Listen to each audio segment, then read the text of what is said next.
The Tokyo 2020 Paralympics, Nancy Chelangat won a bronze medal for Team Kenya.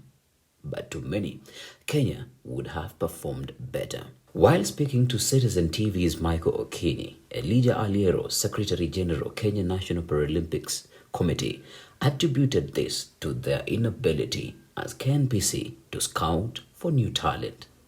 But is this the case? What are the lessons learned, and how does the Kenya National Paralympics Committee do better come 2024 in France? The answer just might be mainstreaming. Dennis Nyariki, the Disability Mainstreaming Officer at the National Council for Persons with Disabilities, explains.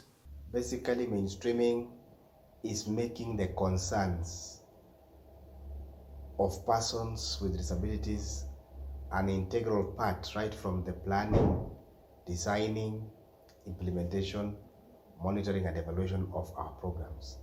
I mean, in everything that we do, we should find ways of bringing on board persons with disabilities. And why are we bringing them on board?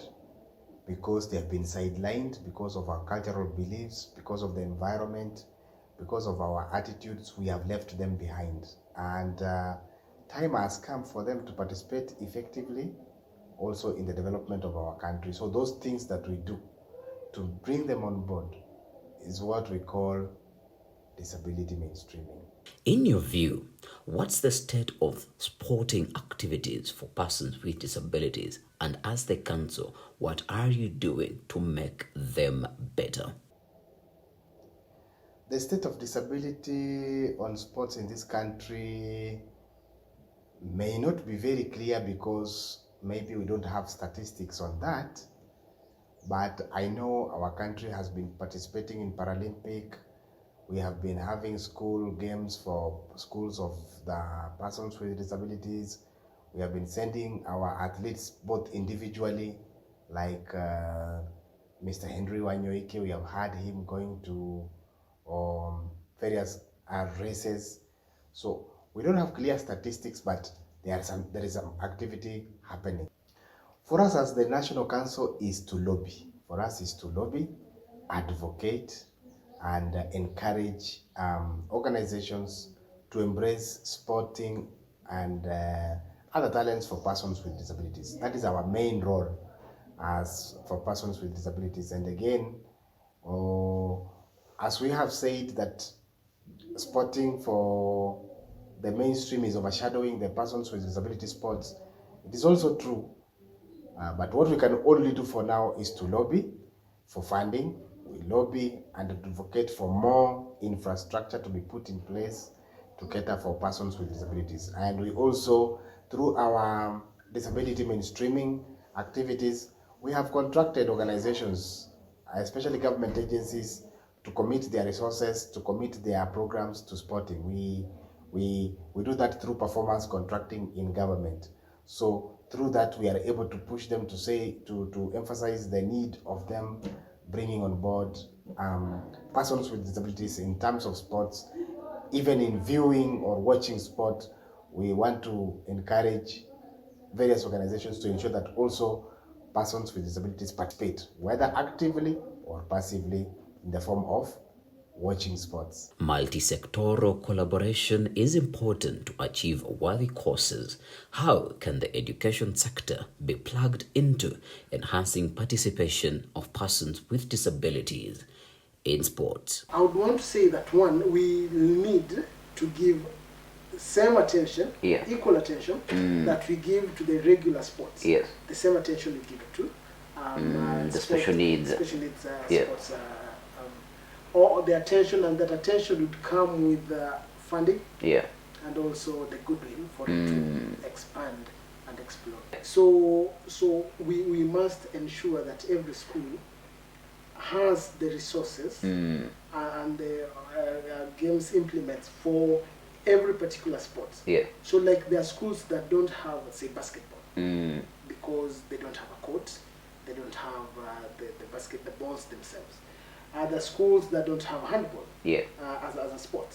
So you find that some schools are limited to track events and athletics, because you know you only have to buy the baton and so it is cheaper for the athletics and the track.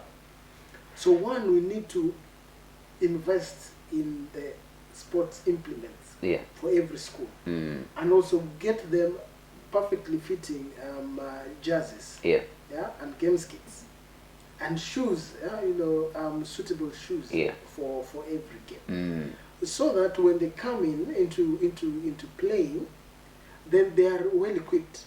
So that is one. We get them all the resources that they need. And two, now we also have to, the teachers who are in charge of every game also have to do capacity building, so that they are well versed with the rules of every game. And when they do their training, now they'll be training in the standards that are international. Yes. So we don't give them, they don't do half-back our students. And three, when it comes to now the competitions, while we have the trophies for the best teams, now let the trophies also come with packages, like merchandise. If you win this, you'll get the trophy, but then because you may not give them cash, then let us give them some merchandise for whatever, so that it can keep them motivated. Yes. I caught up with Jairus Ongeta during his training. He has his sights set on the Paralympics to be held in France in 2024.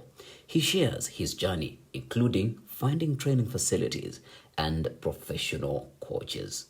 My name is Jairus Ongeta. I am an athlete looking forward to be the fastest person with albinism in the next Paralympics 2024. Like any competition or sport, it's hard work, but also, I realized that I can run. But then coming to do like what I do now, sprints, there is a lot of work that needs to be done. You have to develop your strength and then speed work. So there's a lot that entails being a good athlete. So it's a lot of work, but we have to put in the work to be where we want to be. For me, for what I do, that is, for athletics, I think for people with albinism or those with disability, I feel it's easy to find a training facility. Just that the things that we use for like small short races, like the blocks and all, are not as many. But now, since like there are a lot of sprinters coming up, since Ferdinand represented, there is opportunity.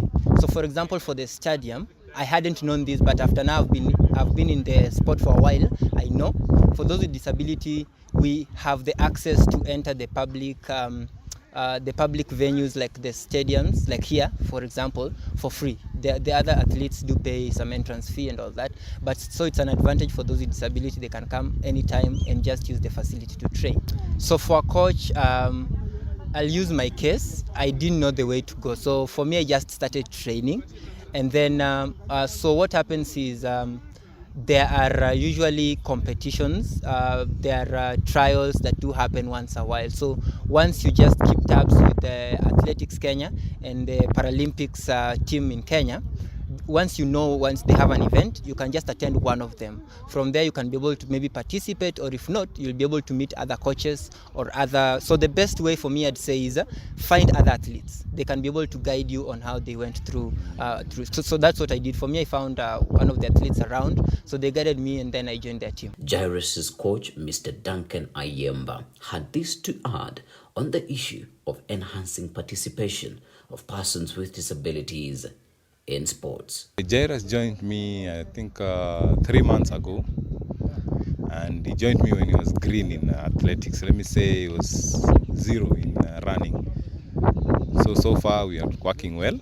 He's progressing well, and I see he's gaining good ground on the sprint part. The Paralympic athletes, I think most of them are secluded.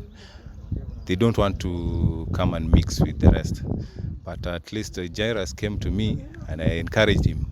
Don't worry, we are all the same. The only difference is maybe color or something, but we're all the same. So what you do, you just come join us and we do what we can do. Where you can grow, you can grow. So I just encourage the rest. Don't be out there and just relaxing. Don't be afraid.